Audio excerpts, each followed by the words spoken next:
અલગ અલગ બનાવમાં પોલીસે ડુપ્લિકેટ ડોક્ટરને ઝડપી પાડ્યા છે। બંને ડોક્ટર પાસે કોઈ પ્રકારની ડિગ્રી ન હોવા છતાં તેઓ ખાનગી પ્રેક્ટિસ કરતા હતા। ડિગ્રી વગર જ તેઓ ક્લિનિકમાં એલોપેથિક દવાનો જથ્થો રાખતા હતા, જેથી પોલીસે બંને સામે ડુપ્લિકેટ તબીબનો ગુનો દાખલ કરીને બંનેની ધરપકડ કરી। પોલીસે બંને ડોક્ટરોની પ્રાથમિક પૂછપરછમાં અગાઉ હોસ્પિટલમાં કમ્પાઉન્ડર તરીકે નોકરી કરી સામાન્ય બીમારીમાં કઈ દવા ઇન્જેક્શન આપવાની માહિતી મેળવી લીધા બાદ જાતે ડોક્ટર બની ગઈ હોવાનું કબૂલાત કરી હતી।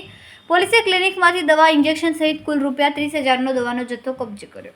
સુરતમાં કોઈપણ જાતની ડોક્ટરની ડિગ્રી વગર અથવા બનાવટી ડિગ્રીના આધારે ક્લિનિક દવાખાનાઓ ખોલી લોકોની જિંદગી સાથે ચેડા કરતા નકલી ડોક્ટરોને પકડી પાડવાની દિશામાં પોલીસ કામગીરી કરી રહી છે, જે અંતર્ગત એસઓજી પોલીસના માણસોની અલગ અલગ ટીમો બનાવી શહેરમાં ડિગ્રી વગરના ક્લિનિક ચલાવતા બોગસ ડોક્ટરોને પકડી પાડવાની દિશામાં વર્કઆઉટમાં હતા।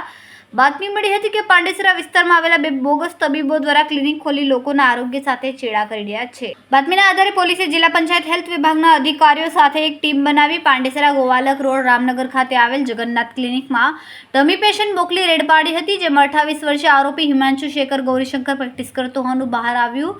એસઓજી પોલીસે ધરપકડ કરીને ક્લિનિકમાંથી દવા ઇન્જેક્શન સિરપ મળીને કુલ ₹27,000થી વધુનો જથ્થો કબજે કર્યો હતો। સુરતથી સુનિલ પાટીલ સાથે ભાવેશ પાટીલ, ગુજરાત સમ્રાટ ન્યૂઝ।